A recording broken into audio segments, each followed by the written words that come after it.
सबसे पहले हम आपको यह बताएंगे कि क्या अरविंद केजरीवाल आज उसी राजनीतिक स्थिति में फंस गए हैं जिसमें आज से 12 साल पहले दिल्ली की पूर्व मुख्यमंत्री शीला दीक्षित फंसी थी। समय का चक्र देखिए, 12 साल पहले वर्ष 2013 में जब दिल्ली के विधानसभा चुनाव हुए थे, तब शीला दीक्षित की सरकार को 15 साल पूरे हो चुके थे।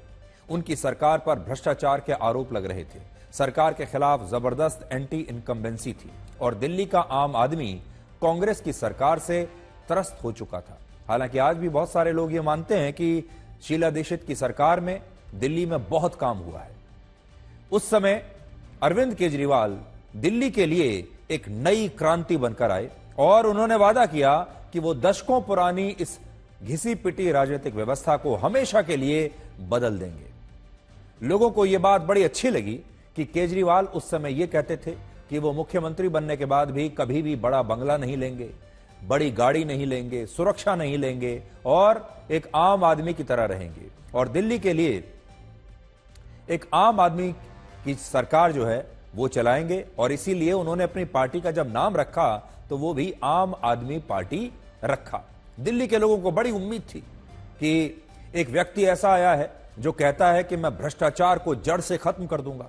एक व्यक्ति ऐसा आया है जो नेताओं की तरह नहीं दिखता, जो नेताओं की तरह बात नहीं करता, जो नेताओं से बड़ा अलग है। एक व्यक्ति ऐसा आया है जो कहता है कि इस दशकों पुरानी घिसी पिटी राजनीतिक व्यवस्था को हम तोड़ देंगे और आम आदमी को सबसे ज्यादा महत्व मिलना शुरू हो जाएगा। एक नई प्रकार की राजनीति वो शुरू करेंगे। इसलिए दिल्ली की जनता अरविंद केजरीवाल पर भरोसा करके उन्हें यहां ले आई। इस नई क्रांति के विचार ने शीला दीक्षित की सरकार को 15 वर्षों के बाद सत्ता से उखाड़कर फेंक दिया।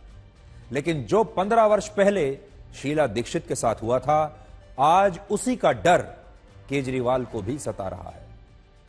ऐसा लग रहा है कि 12 साल में ही केजरीवाल की दिल्ली में जो क्रांति है वो अधूरी रह जाएगी और वो इस बार हार सकते हैं।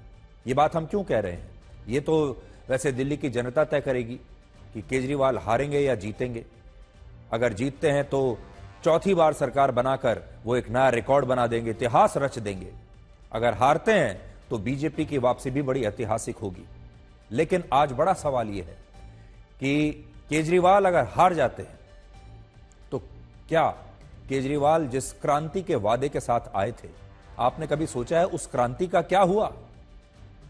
जिस क्रांतिकारी अरविंद केजरीवाल को दिल्ली की जनता लेकर आई थी बड़े जोर शोर से, उस क्रांति को तो हम भूल ही गए। और यह क्रांति क्या अधूरी रह जाएगी?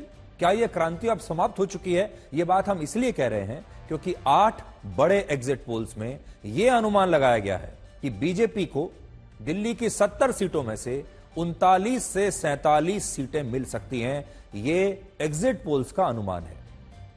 ये एग्जिट पोल्स बता रहे हैं कि आम आदमी पार्टी को इस बार 23 से 31 सीटें ही मिल पाएंगी और कांग्रेस को 0 से 1 सीट मिल सकती है। यह निष्कर्ष है सारे बड़े एग्जिट पोल्स का। इसके अलावा सारे एग्जिट पोल्स यह बता रहे हैं कि बीजेपी का वोट शेयर लगभग 10% बढ़ सकता है और आम आदमी पार्टी का वोट शेयर 10% कम हो सकता है। पोल ऑफ पोल्स में जब हमने पूरा हिसाब किताब लगाया सारे एग्जिट पोल्स का, तो उसका निष्कर्ष यह निकला कि इस बार बीजेपी को 48% वोट मिल सकते हैं। यानी बीजेपी का जो वोट बैंक है वो 48% तक ऊपर जा सकता है। आम आदमी पार्टी को 43% वोट मिलेंगे और कांग्रेस को 7% वोट मिलने का अनुमान है। अब इसका मतलब समझिए, बीजेपी को पिछली बार 38% वोट मिले थे और अनुमान है कि इस बार उसे 48% से ज्यादा वोट मिल सकते हैं। यानी 10% का जो जंप है यह बीजेपी को मिल रहा है। बीजेपी 38 से 48% पर चली जाएगी। आम आदमी पार्टी को पिछली बार 53.5% वोट मिले थे और इस बार उसे 10% कम वोट मिल सकते हैं और उसका वोट शेयर रह जाएगा 42-43% के आसपास। तो इसका मतलब यह है, एग्जिट पोल्स का जो इस समय जो हिसाब किताब आ रहा है वो ये कहता है, देखिए बड़े स्क्रीन पर आप जरा देखिए एक बार, एग्जिट पोल जो टोटल सीट दिखा रहे हैं वो देखिए यही है।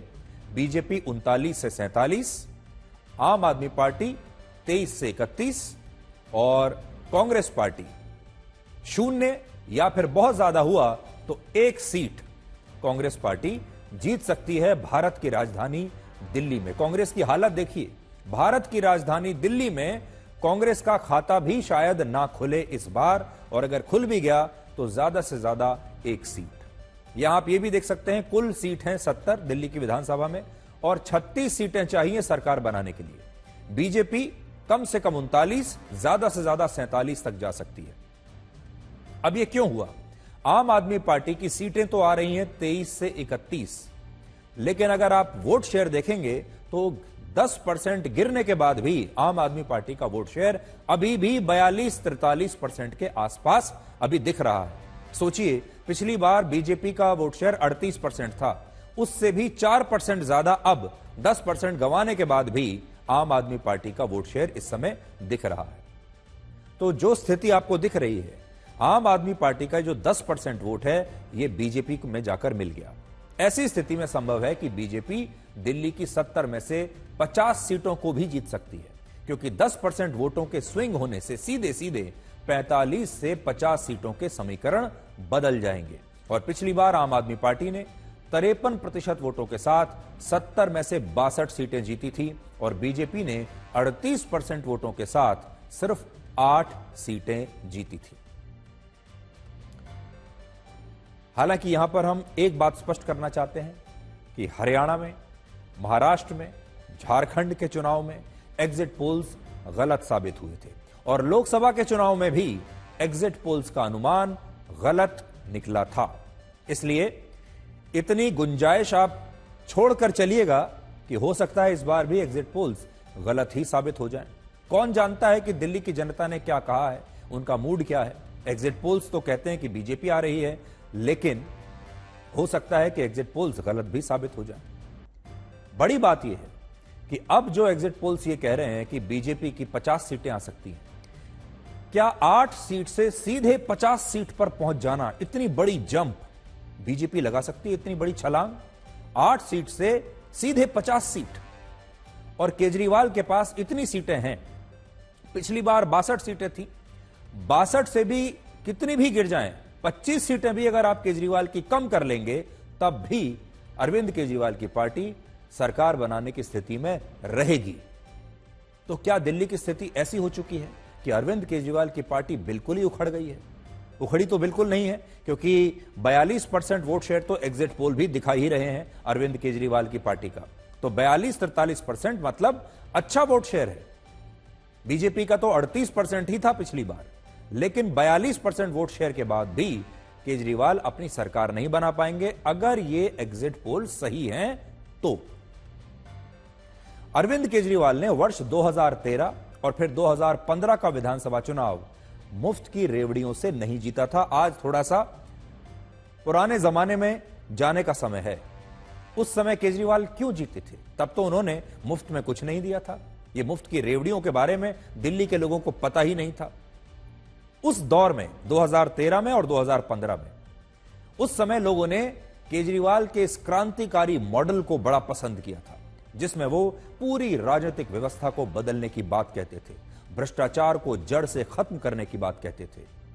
जब वो एक छोटी गाड़ी में चलकर आते थे, लेकिन जब वो ऐसा करने में नाकाम रहे, ना तो उन्होंने राजनीतिक व्यवस्था को बदला, ना अपनी नेतागिरी को बदला, ना उन्होंने राजनीतिक व्यवस्था भ्रष्टाचार को बदला, तब जब 2020 का चुनाव आया, तब तक अरविंद केजरीवाल समझ चुके थे कि वो भी बाकी नेताओं की तरह ही बन चुके हैं। उनकी पार्टी भी अब बाकी पार्टियों की तरह बन चुकी है।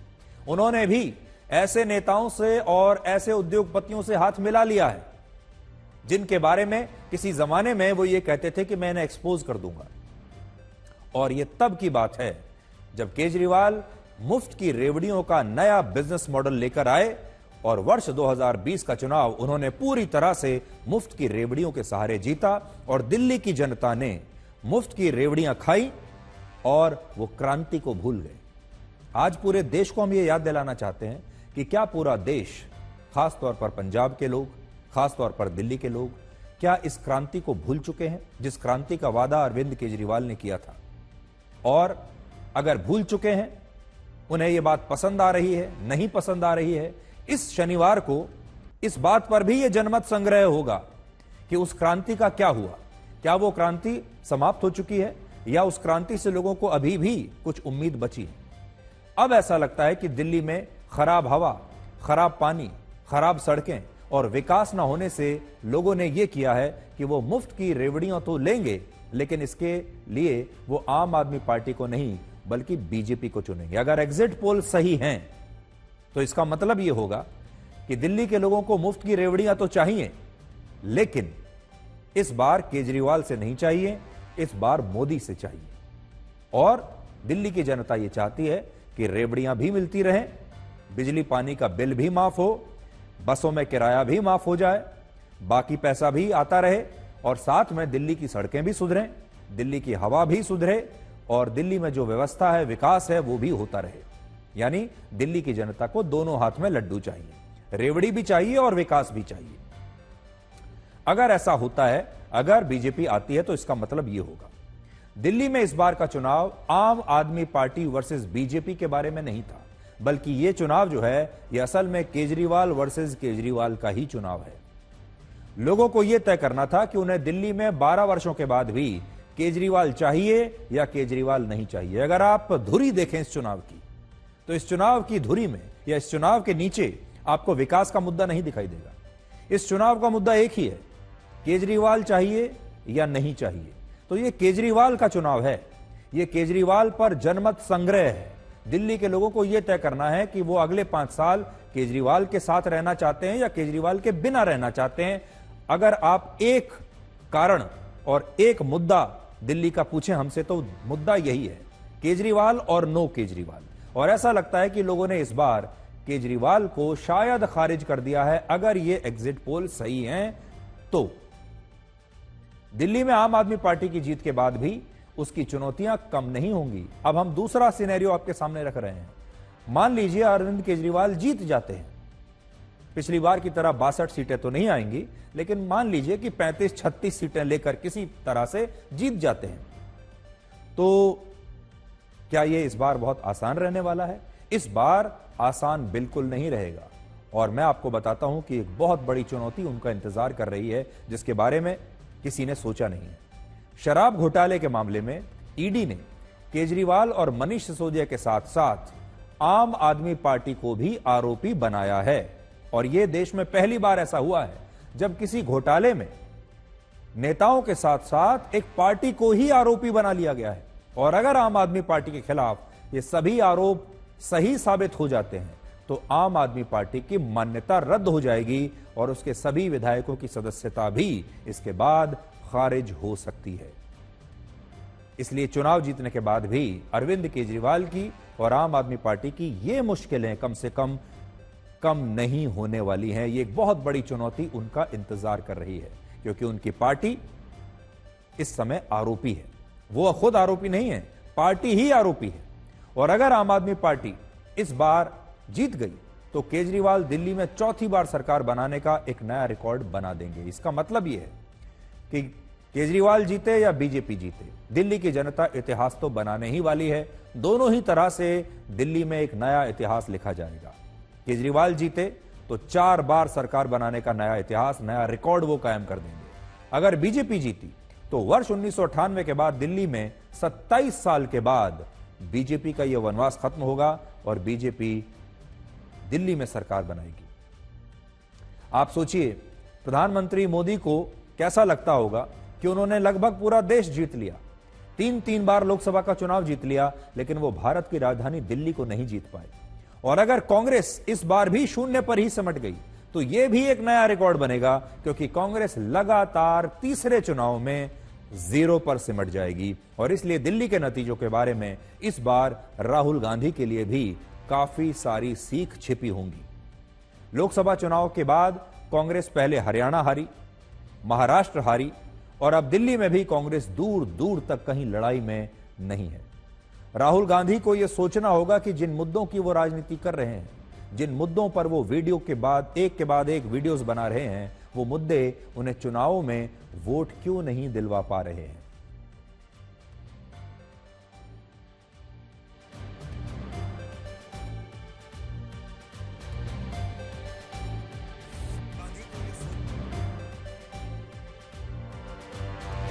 तो पूरे देश ने लगातार काफी समय से ये देश राहुल गांधी के वीडियोस देख रहा है। राहुल गांधी लगातार वीडियोस बना रहे हैं और देखिए, जब मैं आपको ये खबर सुना रहा हूं तभी अरविंद केजरीवाल का एक सोशल मीडिया पर पोस्ट आया है और मैं आपको दिखाता हूं कि केजरीवाल जी ने क्या लिखा है। ये देखिए, ये अरविंद केजरीवाल का पोस्ट है एक्स पर और पढ़कर अब आपको सुनाता हूं केजरीवाल क्या कह रहे हैं। उन्होंने लिखा है, कुछ एजेंसीज दिखा रही हैं कि गाली गलौज पार्टी की 55 से ज्यादा सीटें आ रही हैं। मतलब उनका कहना है कि बीजेपी की 55 से ज्यादा सीटें आ रही हैं। पिछले 2 घंटे में हमारे 16 उम्मीदवारों के पास फोन आए हैं कि आप छोड़कर उनकी पार्टी में आ जाओ, मंत्री बना देंगे और सबको 15-15 करोड़ रुपए देंगे। अगर इनकी पार्टी की 55 से ज्यादा सीटें आ रही हैं तो हमारे उम्मीदवारों को फोन की क्या जरूरत है। जाहिर तौर पर यह फर्जी सर्वे करवाए ही इसीलिए गए हैं ताकि माहौल बनाकर कुछ उम्मीदवारों को तोड़ा जा सके, पर हमारा एक भी आदमी नहीं टूटेगा।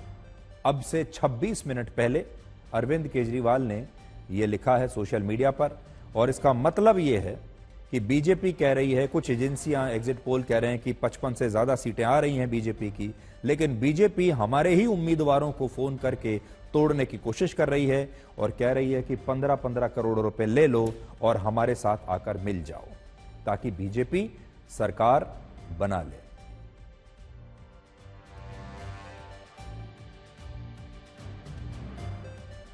तो शनिवार का जो दिन है वो बड़ा दिलचस्प रहने वाला है। एग्जिट पोल्स ने इस चुनाव को बड़ा दिलचस्प बना दिया है और हम आपसे आज फिर से ये कहना चाहते हैं कि एग्जिट पोल जो कह रहे हैं उस पर आपको आंख बंद करने की आवश्यकता, आंख बंद करके विश्वास करने की आवश्यकता नहीं है। एग्जिट पोल पहले गलत साबित हो चुके हैं कई बार, इस बार भी हो सकते हैं, सही होंगे गलत होंगे हम कह नहीं सकते। एग्जिट पोल्स को आप एक इशारा समझिए, अगर गलत भी साबित होते हैं तो एक मनोरंजन की तरह लीजिए और देखिए कि यह चुनाव कितना दिलचस्प हो चुका है। लेकिन बड़ी बात यह है कि क्या बीजेपी 8 सीट से सीधे 50 पर पहुंच जाएगी और क्या अरविंद केजरीवाल की पार्टी 62 सीटों से सीधे 20-25 सीटों पर पहुंच जाएगी? क्या यह संभव है? इस शनिवार को इस बात का जवाब पूरे देश को मिल जाएगा। तब तक हम विश्लेषण ही कर सकते हैं और वही हम आपके लिए आज कर रहे हैं। लेकिन एक बात आप याद रखिएगा कि अरविंद केजरीवाल अगर जीत भी जाते हैं तो इसका मतलब यह है कि दिल्ली की जनता उस क्रांति को तो कम से कम पूरी तरह से भूल चुकी है जिस क्रांति का नाम लेकर वो सक्रिय राजनीति में आए थे। और अगर वो हार जाते हैं तब तो आप समझ लीजिए कि ये बात पक्की ही है कि वो क्रांति बिना कोई नतीजा दिखाए पहले ही समाप्त हो गई। उस क्रांति की जो लौ है वो बुझ चुकी है। अब हम अपने अगले विश्लेषण की शुरुआत कुछ तस्वीरों के साथ करेंगे जिन पर आज पूरे देश में बहस हो रही है। इन तस्वीरों को जरा देखिए। ये तस्वीरें उन 104 भारतीयों की हैं जिन्हें अमेरिका ने हथकड़ी और बेड़ियां पहनाकर भारत में अपने मिलिट्री प्लेन में बैठाकर वापस भेज दिया है। अंग्रेजी में कहते हैं कि डिपोर्ट कर दिया है। अगर आप देखेंगे पैरों में हथकड़ियां लगी हुई हैं और हाथों में भी हथकड़ी लगी हुई हैं इन लोगों के। अमेरिका का कहना है कि ये लोग इलीगल एलियंस थे जो अवैध तरीके से अमेरिका की सीमा में दाखिल हो गए थे। अमेरिका ने अपनी वायुसेना के जिस C-17 ग्लोब मास्टर एयरक्राफ्ट से इन लोगों को डिपोर्ट किया, उस विमान को टेक्सास राज्य से अमृतसर पहुंचने में लगभग 40 घंटे का समय लगा। इन 40 घंटों के दौरान भारत के सभी अवैध प्रवासियों को हथकड़ी और बेड़ियों में बांधकर रखा गया हवाई जहाज के अंदर। यह भी आरोप है कि उन्हें विमान में उनकी सीट से हिलने तक नहीं दिया गया और खाना खाने के लिए भी इन लोगों की हथकड़ियों को खोला नहीं गया। बहुत सारे लोग यह दावा कर रहे हैं कि अमेरिका ने पहली बार किसी देश के अवैध प्रवासियों को इस तरह हथकड़ी और बेड़ियां पहनाकर अपने देश से बाहर निकाला है, लेकिन यह दावा पूरी तरह से गलत है। अमेरिका में यह नियम है कि वहां जब भी किसी अवैध प्रवासी को हिरासत में लिया जाता है तो उनके हाथों में हथकड़ियां और पैरों में बेड़ियां पहनाई जाती हैं। यह वहां का नियम है। ऐसा करने के पीछे दो उद्देश्य होते हैं। पहला, यह सुनिश्चित करना कि ये लोग हिरासत से कहीं फरार ना हो जाएं, और दूसरा, दुनिया को यह बताना कि अमेरिका इन्हें अपराधी मानता है। आज भारत के लिए अमेरिका से निकाले गए ये 104 लोग अवैध प्रवासी हैं, लेकिन अमेरिका इन्हें सिर्फ अवैध प्रवासी नहीं मानता, अमेरिका इन्हें अपराधी मानता है। तो हम इन्हें अवैध प्रवासी कह रहे हैं, अमेरिका इन्हें अपराधी कह रहा है, और वो कहता है कि ये गैर कानूनी तरीके से दूसरे देशों से घुसपैठ करके अमेरिका में पहुंचे हैं।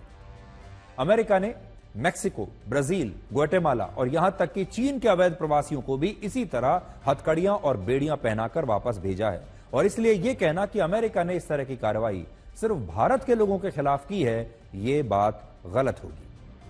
अमेरिका सभी देशों के अवैध प्रवासियों को ऐसे ही अपराधी मानकर उनके साथ ऐसा ही सलूक करता है, और इस बात को आप इन तस्वीरों से भी आज समझ सकते हैं। ये तस्वीरें ब्राजील के उन अवैध प्रवासियों की हैं जिन्हें अमेरिका ने हथकड़ी और बेड़ियां पहनाकर उनके देश में वापस भेजा था, और यह बात ज्यादा पुरानी नहीं है।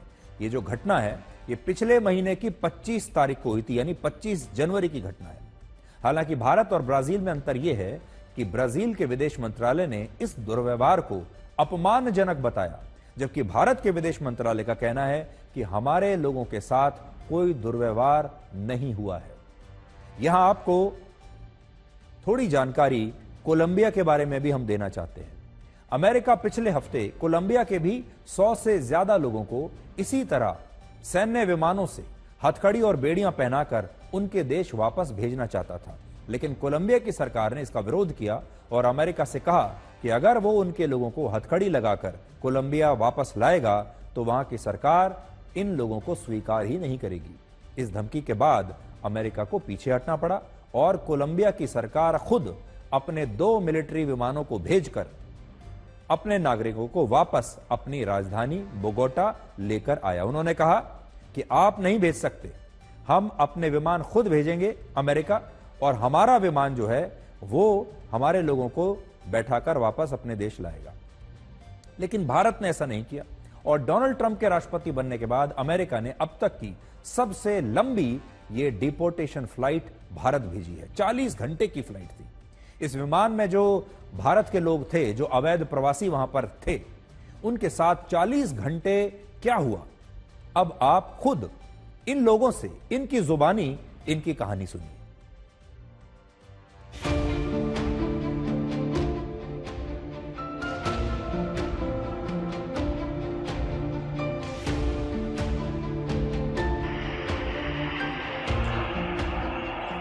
हाँ जी, मेरे साथ 104 भारतीय थे, उनमें औरत भी थी, मर्द भी थे, अंडर एज बच्चे भी थे। अंडर एज बच्चों को नहीं लगाया हथकड़ी, पर उन लोगों ने एक बहुत ठेस पहुंचाई हमारे मन को।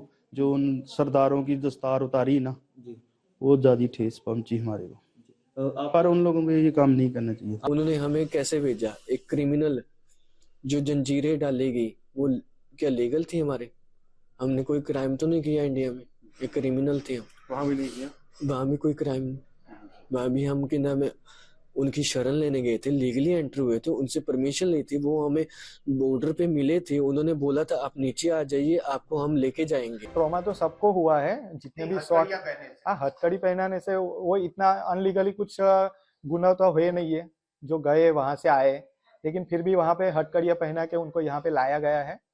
तो मतलब कैदियों वाला बर्ताव किया गया है हाँ, उनके साथ कैदियों वाला बर्ताव ही बोल सकते हैं। है तो बहुत बुरा है। ऐसे तो कोई क्रिमिनल को भी नहीं करता जैसे हमारे साथ हो गया है। अपने आप को बहुत ऐसे फील हो रहा है भी ऐसा नहीं था होना चाहिए जो लोग करते हैं। वहाँ से निकाल के हथकड़ियाँ वगैरह लगा करके, तो हमें नहीं पता कहाँ लेके जा रहे हैं, कहाँ नहीं लेके जा रहे हैं। वो तो हमें रास्ते में आके पता लगा, और फाइनली तो हमें अमृतसर आके ही पता लगा है कि हम इंडिया आए हैं। उन्होंने हमें रास्ते में कुछ नहीं बताया कि आपको कहाँ पे लेके जा रहे हैं।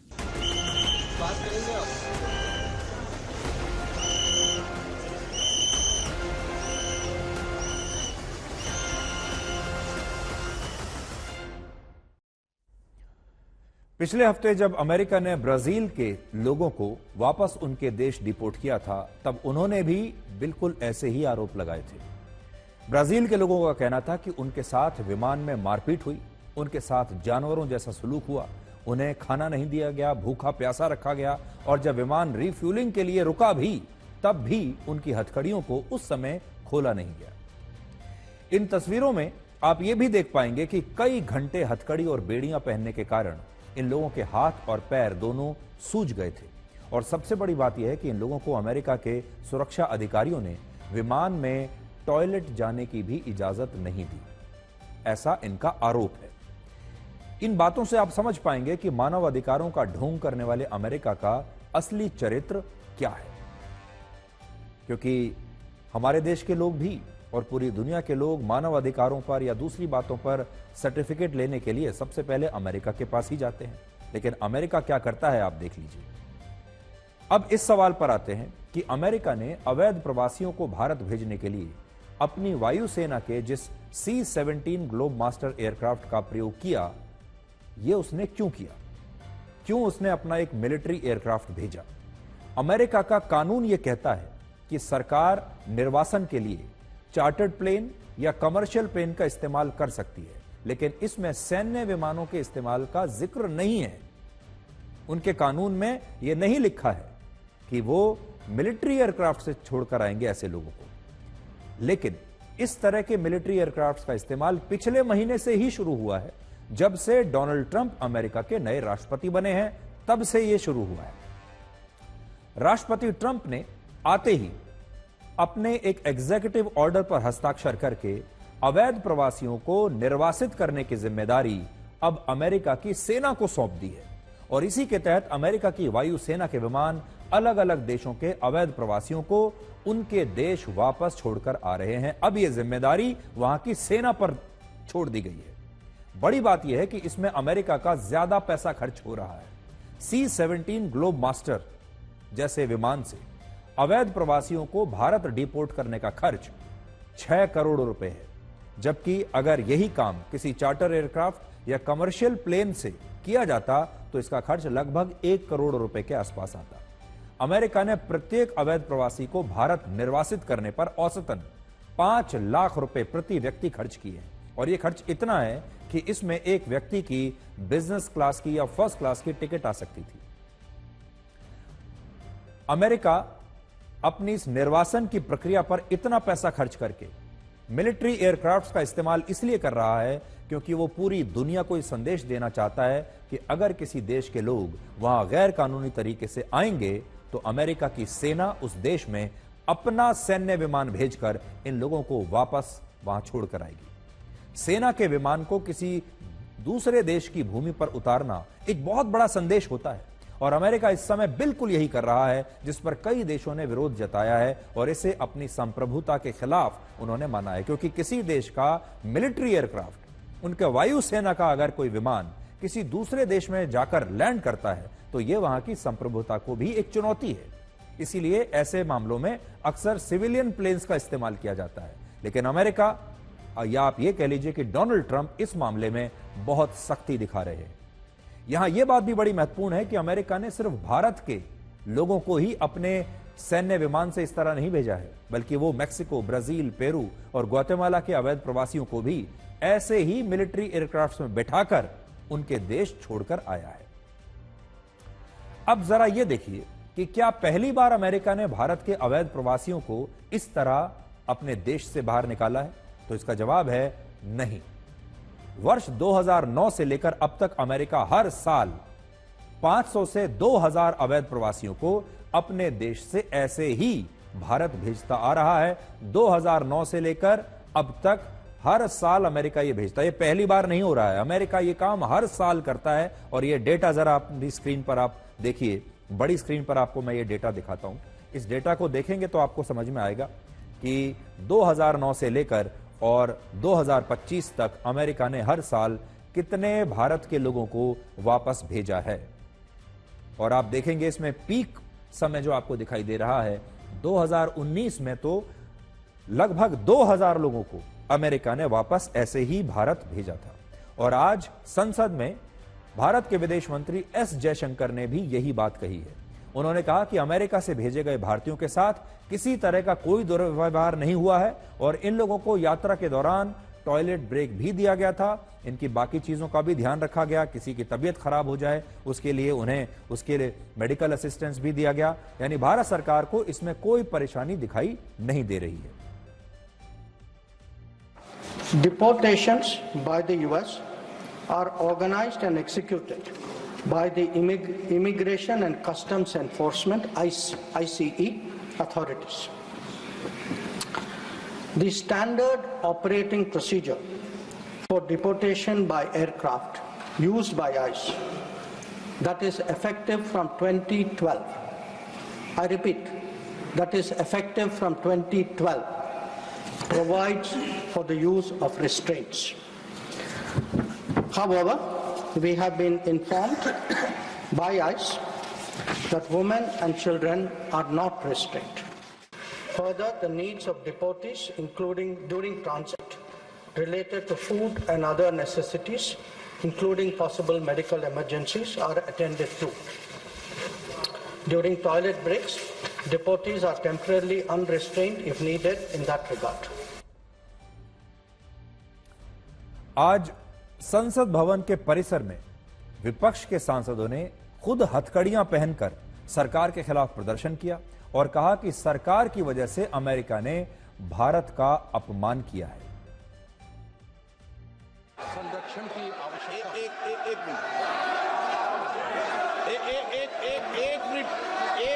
मिनट बहुत बातें की गई कि मोदी जी ट्रंप जी बहुत अच्छे मित्र हैं और मोदी जी ने ऐसे क्यों होने दिया?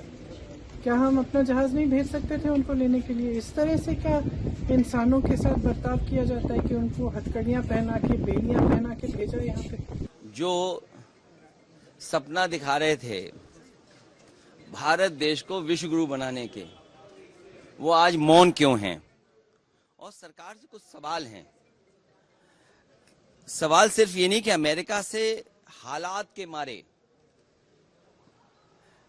भारतीयों को दासों की तरह बेड़ियों में जकड़कर अमानवीय परिस्थितियों में भारत भेजा गया। सोचिए आप, क्या सपना दिखाया जा रहा है कि भारत विश्व गुरु बनने जा रहा है और जो विश्व गुरु बना रहे थे वो आज सब मौन हैं। हमारा विदेश मंत्रालय क्या कर रहा था और क्या कर रहा है आज? सवाल ये कि महिलाओं और बच्चों को जो अपमानजनक परिस्थितियों में बचाने के लिए सरकार के पास क्या कामकाज है? तो एक तरफ तो वो जो हम अपनी अर्थव्यवस्था को कह रहे हैं कि हम दुनिया में यहां पहुंचे जा रहे हैं, वही ये अमानवीय व्यवहार हमारे भारत के नागरिकों के साथ हो रहा है। वो कौन सी परिस्थितियां थी जब भारत से छोड़ करके जाना पड़ा इन लोगों को?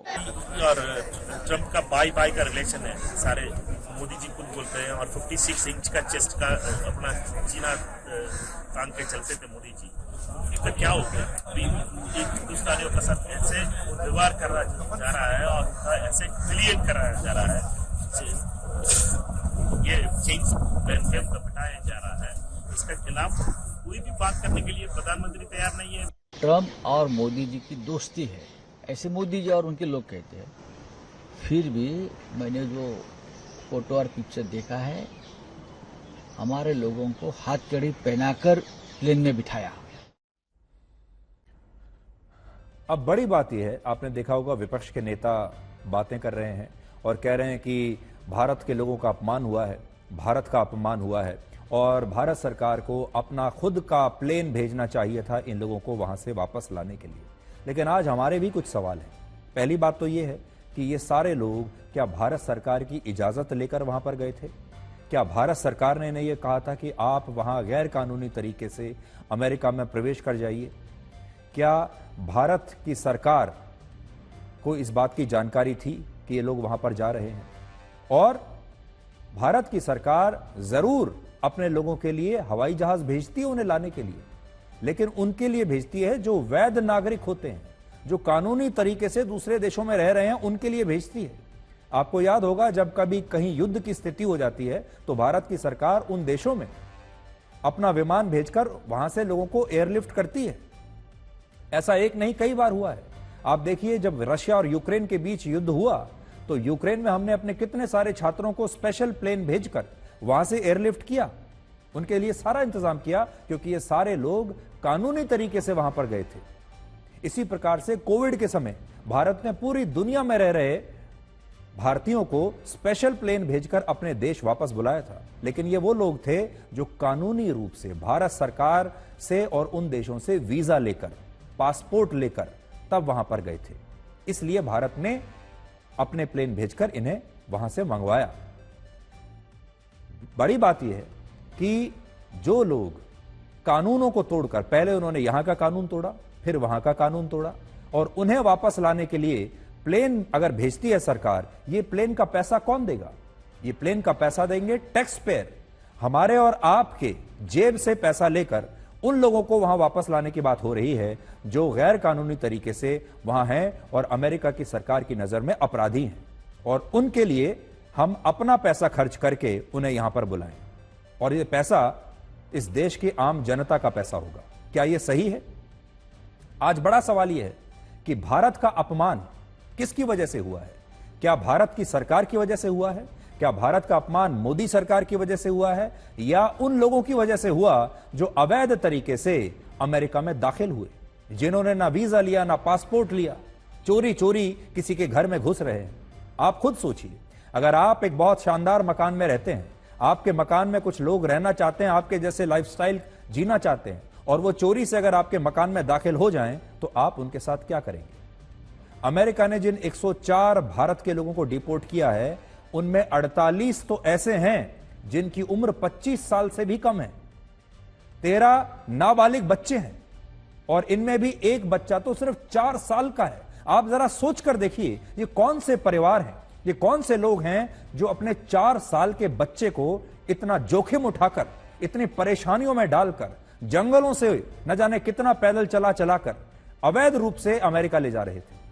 ये कौन से युवा हैं जो यहां काम नहीं करना चाहते लेकिन चोरी छिपे दूसरे देशों में जाना चाहते हैं? इससे पता चलता है कि जो युवा है या जो 30 से 40 वर्ष के शादीशुदा लोग भी हैं जो परिवार चला रहे हैं अपना, वो अवैध तरीके से अमेरिका और कनाडा जाने की कोशिश करते हैं। और ये लोग बेचारे नहीं हैं, ये लोग मजबूर नहीं हैं, ये लोग गरीब भी नहीं हैं। क्यों नहीं है? क्योंकि ये लोग अवैध तरीके से अमेरिका जाने के लिए कम से कम 40 लाख और ज्यादा से ज्यादा 1.5 करोड़ रुपया खर्च करके वहां पर गए हैं।